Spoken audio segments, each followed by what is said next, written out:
Kate Cantrell. She oversees intensive in-home foster care and transitional living services for youth villages in Georgia and unfortunately #1 Alabama in the polls. Don't hold that against me, please. I will not hold that against you, Kate. All right, thank you. Thank you so much for being here. Oh, thank you for having me.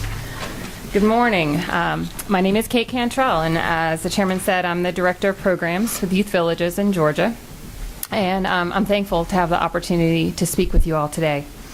I'd like to start by telling you a little bit about Youth Villages. We're a national nonprofit agency that provides services to children and families in 11 states and the District of Columbia.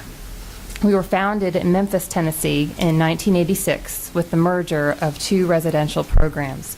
Since that time, we've built our continuum of programs with an emphasis on intensive in-home family services. We believe the best way to help and heal a troubled child is to strengthen and restore his or her family.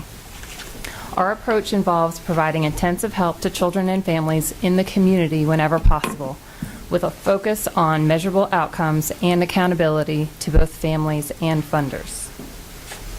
Nationally, we provide a full spectrum of services, including psychiatric residential treatment, group home care, therapeutic foster care, crisis services, adoptions, and intensive in-home services.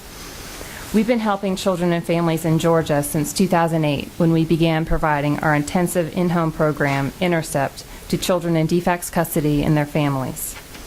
In 2009, we merged with Inner Harbor, a residential provider with a long history here in our state, allowing us to add both psychiatric residential treatment and room, board, and watchful oversight services to our Georgia continuum. As Allison mentioned, we're members of Together Georgia. We're also members of the Georgia Alliance of Therapeutic Services and the Multi-Agency Alliance for Children. All 3 are represented here today by other speakers. We're proud to be part of the provider network, and we support the efforts of all stakeholders, both public and private, working to serve children and families here in Georgia. Both prior to and during my time at Youth Villages, I've had the opportunity to work with system-involved children and families in several states in both community-based and residential settings. I'd like to talk with you today about our experiences both in other states and here in Georgia. All over the country, we are an advocate for the use of research and evidence-based treatment approaches. The children we help pass through many systems, including child welfare, juvenile justice, and children's mental health. And we applaud Georgia's attempts to find what works and to expand effective, innovative programs in each of these systems. As you've heard from previous speakers, we have a lot of initiatives underway right now in the state, including the Juvenile Code rewrite, the shift to managed care for foster children, and a lot of the initiatives happening at DFACS. In the last work group session, some additional strategies for improving outcomes for youth in our state were discussed, including privatization and Title IV waivers. In our work in other states, we have seen these approaches and some others firsthand, and we've found that the way that systems are structured, which includes how services are contracted for, funded, and delivered, are absolutely critical in determining what outcomes are achieved. Obviously, there are many components to this, and there's no one right way to do it. So I'd like to talk briefly through a few components of that. First, it's flexible funding streams. We've found that flexible, reliable funding streams for in-home and community-based programs must be available for progress to be made. Traditional funding streams often don't pay for many of the approaches now recognized as best practices for youth and families. These include many of the evidence-based programs that have been shown in clinical trials to produce measurable results. While there has been a lot of discussion recently here in Georgia about evidence-based practices, we don't yet have an adequate way to fund these services on a significant scale. We believe that for states to be successful, they also need ways to leverage federal dollars. We've seen examples of this in several of the states we serve. In Florida, through a waiver, Title IV funds have been used for innovative solutions for foster children outside of room and board. In North Carolina, Medicaid dollars pay for an evidence-based approach to family preservation, as well as transitional living services for youth aging out of their system. In Tennessee, a Medicaid waiver that formed the 10 Care program has allowed thousands of children at risk of entry into the child welfare system to instead receive services in their own homes. In your folders, you'll find a summary of a study by Casey Family Programs that concluded that these types of preventative services were a factor in safely reducing the number of youth in Tennessee's child welfare system. I'd like to next talk about continuums of service. The purchase of services through a continuum model is something that we've seen be successful in Georgia as well as in other states. You want to explain what that is? Yes, I am. Thank you. So in a continuum approach, youth are able to access different levels of services based on their immediate needs. And it allows the providers providing the service to move them back to permanence more quickly and more effectively. So basically what happens is a youth would be assessed for services, and based on his or her immediate needs, they may be placed in a residential facility, they may be placed in a foster home, or they may receive intensive in-home services in their own homes. And it allows the provider to move them seamlessly through the different levels of care as needed. We've provided that kind of service both here in Georgia and elsewhere. And the specifics definitely vary, contract by contract, but the basic premise is that the funders are actually purchasing an outcome, like permanence, and allowing the provider to move the child where he or she needs to be.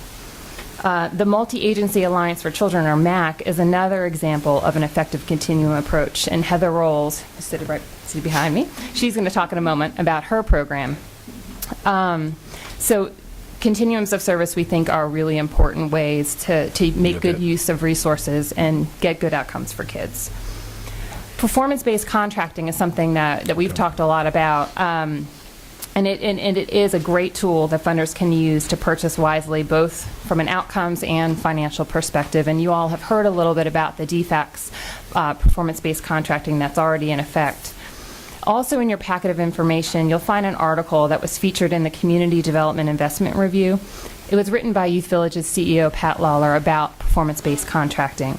We believe that performance-based contracting has the potential to achieve better results on limited budgets.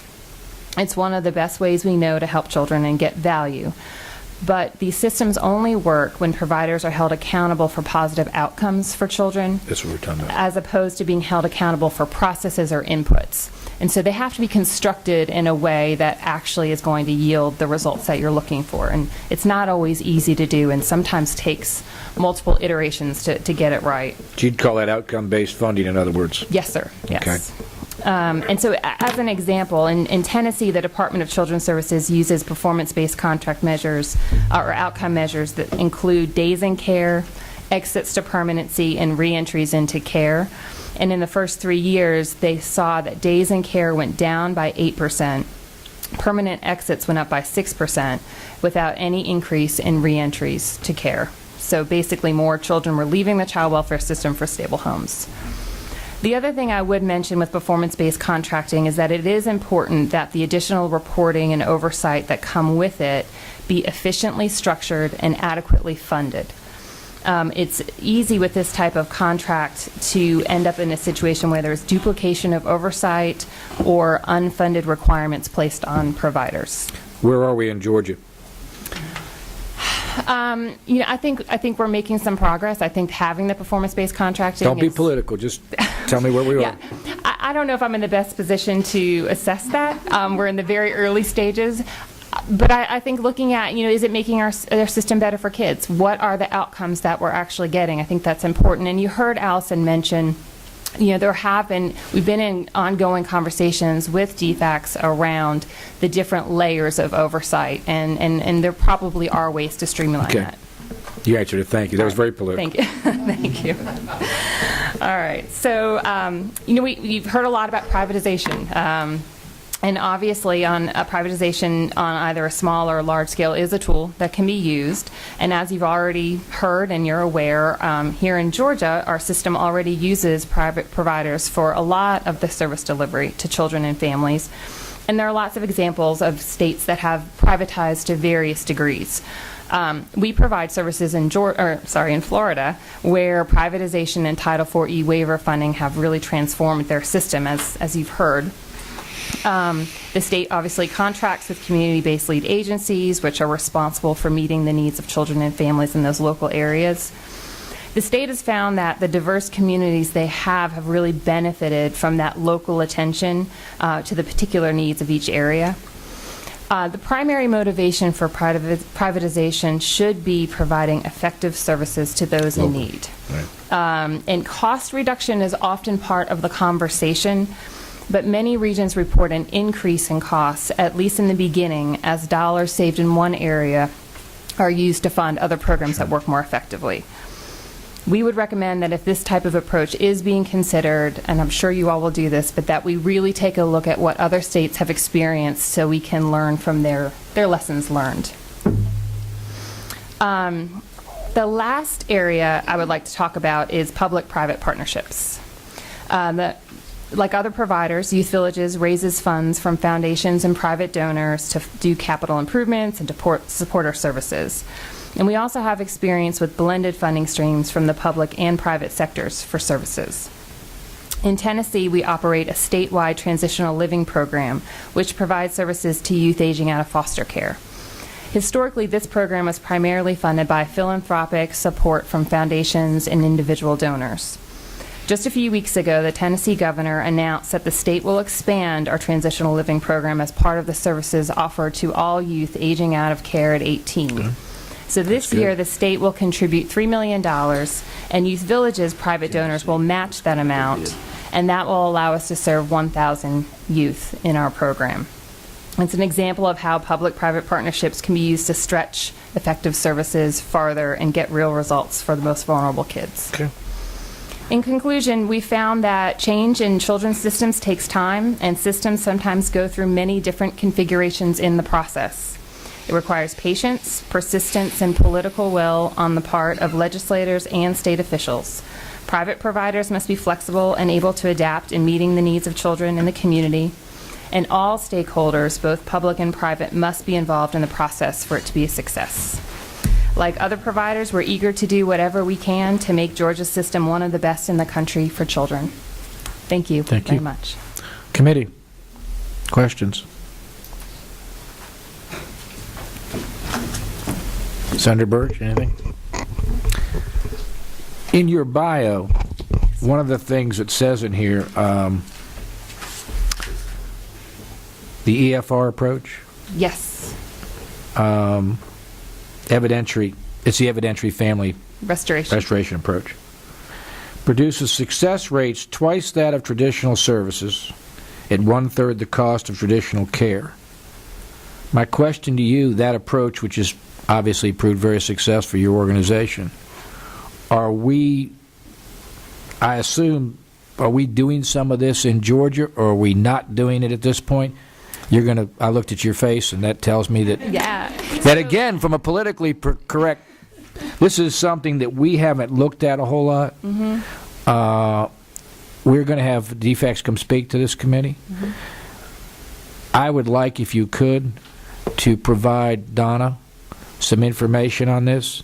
Anytime I look at that kind of a statistic, it gets my attention, because we do have limited resources. Yes, sir. But evidently, when you all think enough of it that you put it in your bio, that I think it's something that needs to be further pursued. Yes, because the bottom line I get from you that you're into outcome-based funding, mm-hmm. and we probably also need to look at perhaps we have some duplication and oversight, for lack of a better term. Mm-hmm. Okay, is that a fair synopsis? Yes, sir. Okay. Yes, sir. And I would just say that the main thing that gets those results is having high-quality in-home services that work well with all the other levels of care. And that's the area where I think our state is really lacking, is there are not adequate funding streams for innovative in-home services. Okay.